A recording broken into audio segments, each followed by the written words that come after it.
হয়নি নাটোর বগুড়া মহাসড়কের সংস্কার এবং সম্প্রসারণের কাজ। বৃষ্টি হলেই সৃষ্টি হয় দীর্ঘ যানজটের, এতে বাড়ে ভোগান্তিও। এ বিষয়ে বিস্তারিত জানাতে সিংড়া থেকে যুক্ত হচ্ছেন সহকর্মী মাহবুব হোসেন। মাহবুব, জানাবেন যে এত সময় বাড়ানোর পরও এই সংস্কার কাজ এর শেষ না হওয়ার কারণ হিসেবে কর্তৃপক্ষ কি বলছেন? জি রওশন, আপনি যেমনটি বলছিলেন, এই নাটোর বগুড়া মহাসড়কের যে নাটোর অংশ সেটি মোট 31 কিলোমিটার।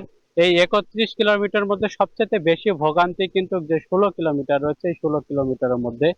তো আমরা ঠিকাদার এবং যে সড়ক বিভাগের সঙ্গে কথা বলেছি, তারা আমাদেরকে যেমনটি জানিয়েছেন যে এই ঠিকাদারের যে ধীর গতির কাজের কারণে কিন্তু এই যে সাধারণ মানুষের যে ভোগান্তি সেটি কিন্তু বৃদ্ধি পেয়েছে। তবে এই ভোগান্তি আরো বৃদ্ধি পায় যখন বৃষ্টি হয়, তখন কিন্তু এই ভোগান্তি আরো বেশি বৃদ্ধি পায়। এখন যেহেতু বৃষ্টি নেই, সে কারণে কিন্তু যে রাস্তায় যে চলাচল করা যে দুর্ভোগ, অর্থাৎ যে ধুলো, সেই ধুলো কিন্তু সাধারণ মানুষ চলাচল করতে বেশ বেগ পেতে হচ্ছে। তারা যারা ভুক্তভোগী রয়েছে তারা আমাদেরকে এমনটি জানিয়েছেন।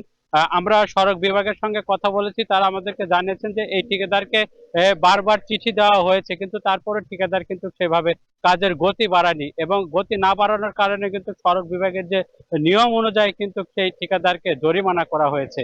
তারপরে কিন্তু কাজের গতি আমরা সেভাবে দেখতে পাচ্ছি না। সাধারণ মানুষ যেটি বলছে যে এই কাজ যেন দ্রুত শেষ করা হয়। দ্রুত শেষ না করলে যে উত্তরাঞ্চল এবং দক্ষিণাঞ্চলে যে একমাত্র চলাচল পথ নাটোর বগুড়া মহাসড়ক, সেটি কিন্তু আরো ভোগান্তির মধ্যে ফেলবে। রওশন, এই ছিল আমার কাছ থেকে সবশেষ খবর।